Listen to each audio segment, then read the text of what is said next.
Okay, in calculus, we approach the natural log function a little different than we do in algebra. So let's look at it like this. We actually give a definition of the natural log function like this.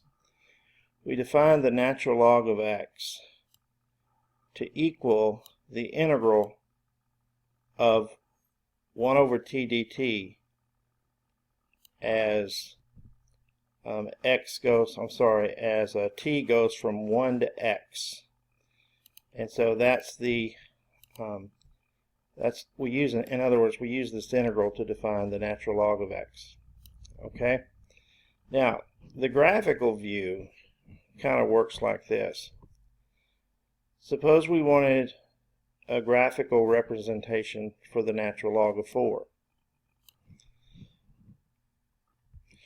Okay, so if you look over here in the picture where the dark area is, I've got it bounded here by x equal 1, x equal 4, and then you can see the graph above it, and then of course the x-axis below. That dark region there actually is the area. That area actually is the area that represents a natural log of 4. Because this function is 1 over t, or if you prefer to avoid confusion, you can say it's 1 over x. But anyway, what we're doing is we're going to integrate, if we integrate this function 1 over x from 1 to some number, then we're actually going to get the natural log of this number right here, this number 4. So when we integrate, again, when we integrate this function from 1 to a number, we're going to get the natural log of that number. So by definition, the natural log of 4 can be represented as the integral 1 over t dt as we evaluate it from 1 to 4. Now, if you wanted to know a number, if you wanted the natural log of a number, like say to the left of 1, like let's say you wanted the natural log of 0.5, okay, right here, let's say you wanted that. Well, what you would do is you would integrate from 1 right here over to 0.5 right here. Now, since we're kind of integrating backwards here, that's actually going to give us a negative number. But, you know, that's what the natural log of a number between 0 and 1 is a negative number. So if we wanted the natural log of 0.5, we could define that as the integral 1 over t dt from 1 to 0.5. So actually this definite integral represents the natural log of whatever number you want. So if you wanted the natural log of, say, 22, then you could just evaluate this integral from x equal 1 to 22, and then it would give you the natural log of 22. Now, I don't want to spend much time talking about this because we already talked about it, but you can freeze the video if you want to and read about the properties of the natural log function. But since these since the natural log follows the same properties as some other functions do, or other log functions, then obviously the natural log of 1 would be 0 because that's the property of the logs. The natural log of a times b would be the natural log of a plus natural log of b. The natural log of a to the n is n times the natural log of a, and the natural log of a over b is the natural log of a minus the natural log of b. Now, from the definition, now that we've given the definition of the natural log function as this integral, well, now we can go back to the fundamental theorem of calculus, the second part of the fundamental theorem of calculus, and we can say, well, if that integral represents a natural log, then if I take the derivative of a natural log with respect to x, that's the same as taking the derivative of this integral with respect to x.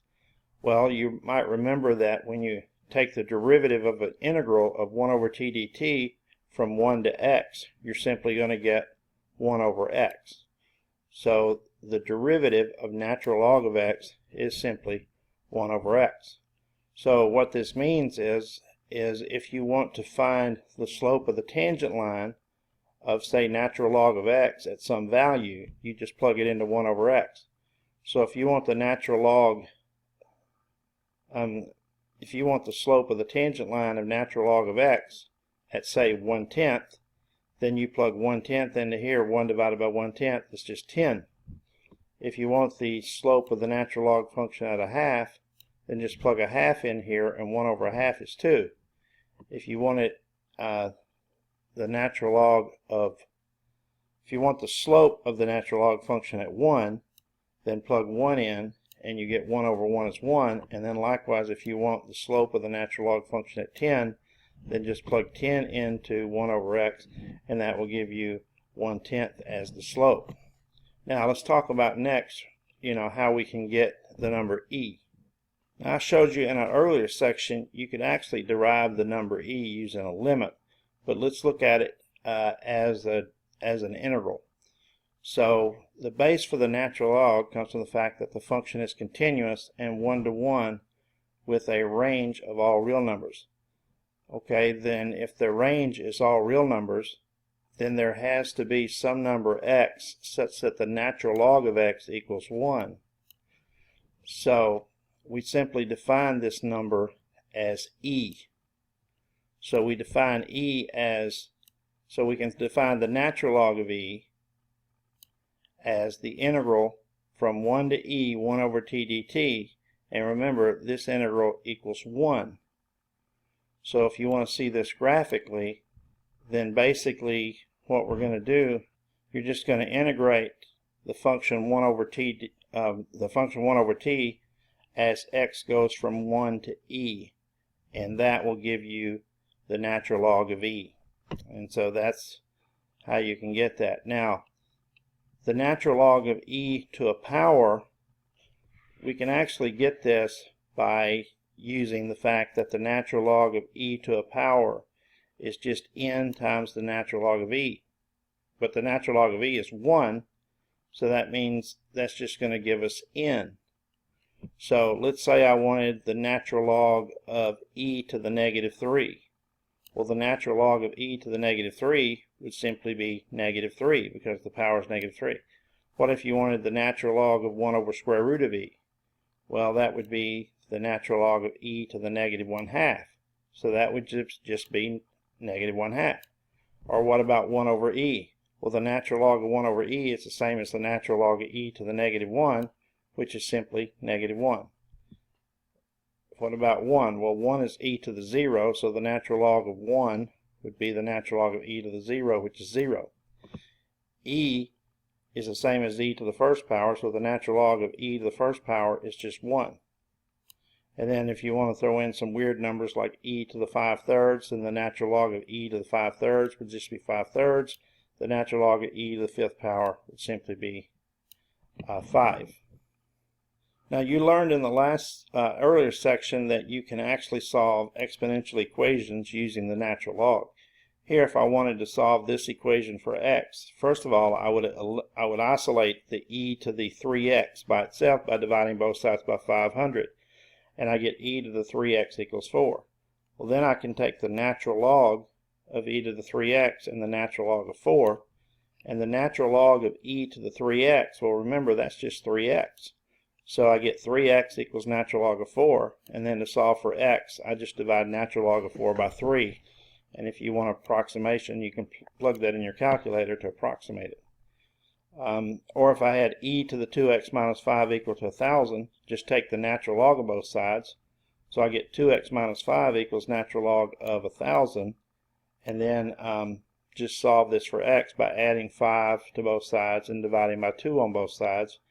And your answer will be whatever natural log of 1,000 plus 5 over 2 is, which is approximately 5.954.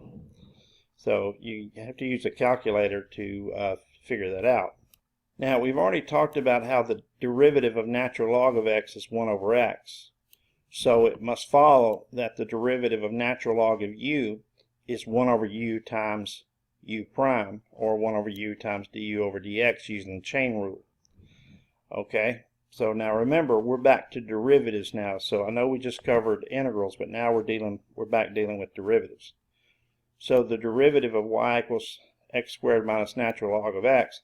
Well, the derivative of x squared is 2x, and the derivative of natural log of x from that definition up the top of the page is 1 over x. So the derivative would be 2x minus 1 over x. Well, here's one where you have to use the second rule, the chain rule. So here we have the natural log of a function of x. So if you want the derivative of that, your derivative is going to be 1 over u, where u is this function. So you're going to have 1 over the function, and then times the derivative of the function. And then when you take the derivative of this function, you just get 6x minus 5. So it's just going to be 6x minus 5 over that trinomial. Now, I want to show you these two together. This one is natural log of x quantity to the 4th power. So on this one, I actually have to use the general power rule.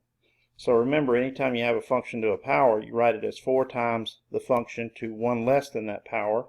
So that would be, the derivative would be 4 times the natural log of x all to the 3rd power. But then the general power rule, remember, you have to multiply by the derivative of the inside. So that would be the derivative of the natural log of x. And we know the derivative of natural log of x is 1 over x. So we just get 4 times natural log of x quantity cubed times 1 over x, or just 4 natural log of x quantity cubed over x. Now, don't get that confused with this one. With this one, we have to use the log rule to find the derivative. So the log rule would be 1 over x to the 4th times the derivative of x to the 4th.